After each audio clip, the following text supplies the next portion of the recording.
నమస్తే, welcome to స్వేచ్ఛ TV.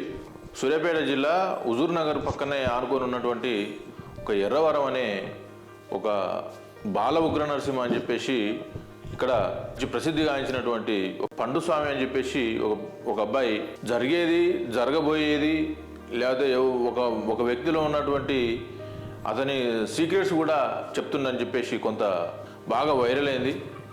Viral అయిన తరుణంలో బాగా ఇక్కడ తండోపతండాలుగా వేల మంది ఇక్కడికి రావడం అయితే జరిగింది.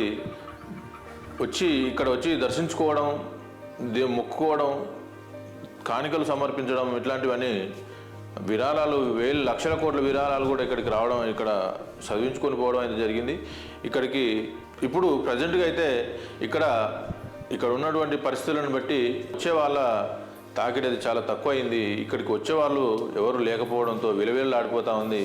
అసలు ఇక్కడ ఉన్నటువంటి ఒక చిన్న గట్టు మీద ఒక 2 గుండ్లు అయితే ఉంటాయి. ఆ గుండ్ల కింద బాల నరసింహ, ఉగ్ర నరసింహ అని ఇద్దరు ఉన్నారు.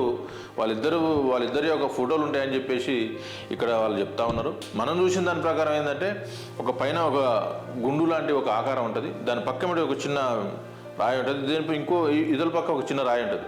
దీనికి ఒక కలర్ వేసారు, దీనికి ఒక కలర్ వేసారు, దీనికి ఒక 2 కళ్ళు పెట్టారు, 2 మీసాలు పెట్టారు, దీనికి ఒక అట్నే సేమ్ యాజ్ ఈజ్గా చేసేసి ఇదే దేవుడు అని చెప్పేసి చెప్తా ఉన్నారు.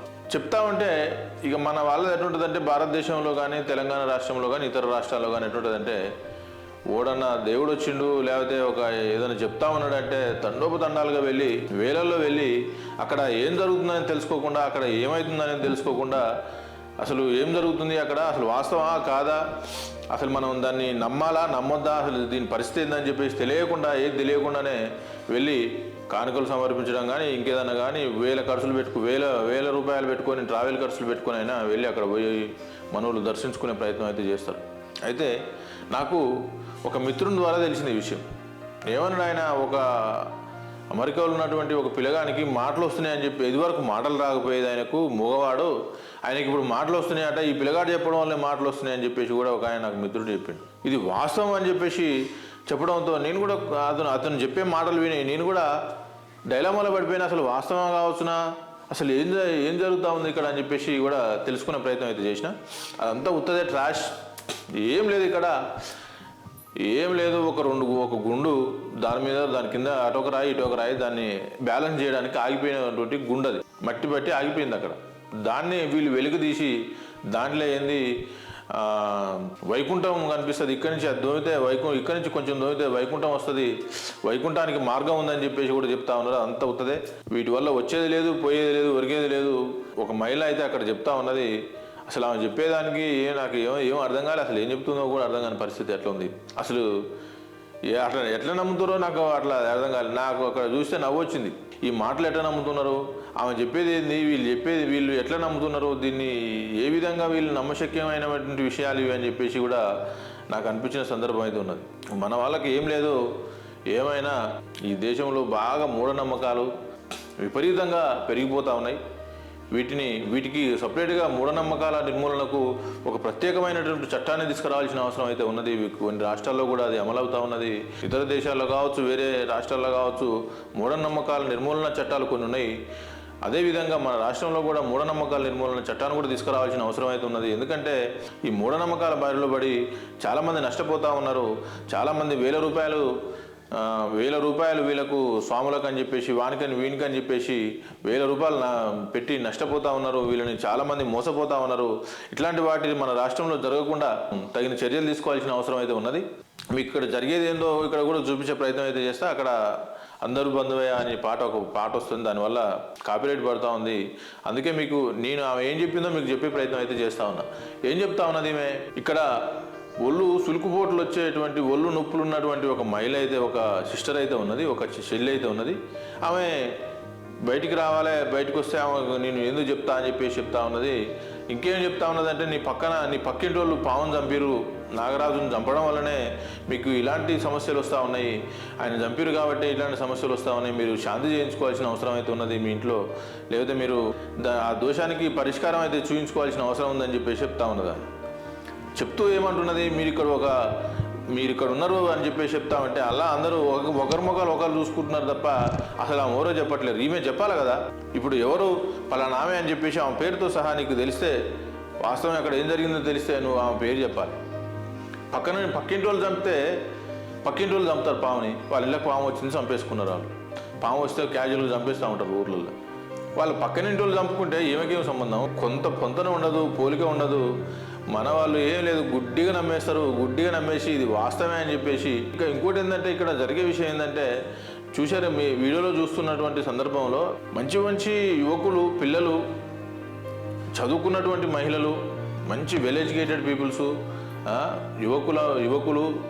యువతులు ఈ దేశానికి వీళ్ళు దిశానిర్దేశం చేయాల్సినటువంటి ఇలాంటి వాటికి బానిసలు అయిపోతూ ఉన్నారు. ఇలాంటి వాటిని మనం ఉపేక్షించొద్దు. వీటిని ఇలాంటి వాటిలలో స్వాములు అని చెప్పేసి కష్టం చేసుకునే ఓపిక లేక, సంపాదించుకునే సోర్సెస్ లేక ఇలాంటి వృత్తిలోకి వస్తున్నారు. ఇలాంటి వృత్తిలోకి వచ్చి ప్రజలను మోసం చేస్తూ ఉన్నారు.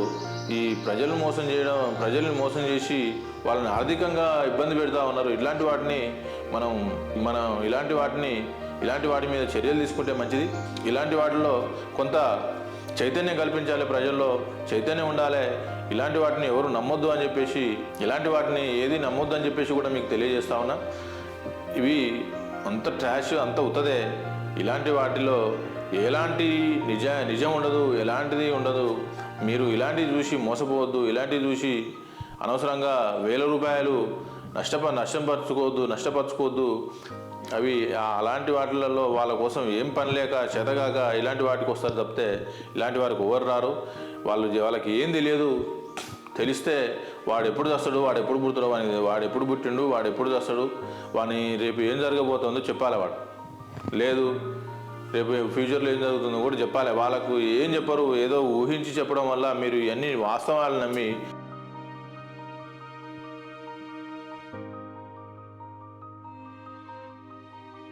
నమ్మి మోసపోతూ ఉన్నారు. ఇక్కడ ఎర్రవరంలో మనం చూసినట్లయితే ఇక్కడ ఒక గుడి అయితే నిర్మిస్తూ ఉన్నారు. గుడి గోడ మీద వీళ్ళు కొన్ని రాళ్ళు, మీకు చిన్న చిన్న రాళ్ళు అయితే కనిపిస్తూ ఉన్నాయి. అక్కడ ఈ రాళ్ళ ఉద్దేశం ఏంటంటే, ఇక్కడ మనం ఎన్ని రాళ్ళు అయితే పెడతామో, ఎన్ని రాళ్ళు అక్కడ మనం ఒకదాని మీద ఇంకొకటి 3 రాళ్ళు కానీ 5 రాళ్ళు కానీ పేర్చాలి. పేరిస్తే ఇక్కడ ఎన్ని రాళ్ళు అయితే పేరుస్తామో అన్ని బిల్డింగ్లు కడతామంట. లేదంటే అన్ని ఫ్లోర్స్ బిల్డింగ్ కడతాం. ఇల్లు కట్టాలంటే ఇక్కడ రాళ్ళు పేర్చాలని చెప్పేసి చెప్తా ఉన్నారు. ఇక్కడ ఇది ఎంత మూఢనమ్మకం. ఇల్లు కట్టాలనుకుంటే మరి వచ్చి ఇక్కడ ఈ రాళ్ళు పేర్చేస్తే అయిపోతుంది. ఇక మళ్ళీ కష్టపడడం ఎందుకు, ఈ బాధలు పడడం ఏంది, ఇవన్నీ పోతాయి కదా. వచ్చి 4 రాళ్ళు దాని మీద పేర్చిపోతే అయిపోద్ది. 4 బిల్డింగ్లు కట్టుకుంటాం. ప్రజల్ని విజ్ఞానవంతులను చేయాలి, ప్రజల్ని జ్ఞానవంతులైనటువంటి సమాజం నిర్మించాలి. కానీ ఇలాంటి మూఢనమ్మకాలకు దారితీసేటువంటి మాటలు ఎవరికి కూడా చెప్పొద్దని చెప్పేసి ఈ సందర్భంగా మీకు తెలియజేస్తా ఉన్నా. 10 మాటలు చెప్తే అలా ఏదో ఒకటి మీ జీవితంలో సత్యం అయి ఉంటుంది. అలా ఆ 10 మాటలలో ఏదో ఒకటి మీ జీవితంలో జరిగింది అయి ఉంటుంది. దాన్ని ఒక్క మాట పట్టుకొని మిగతా వాటిని నమ్మి మోసపోవద్దు. ప్రజలు వాటిని ఎవరు నమ్మొద్దని చెప్పేసి మీకు తెలియజేస్తా ఉన్నా.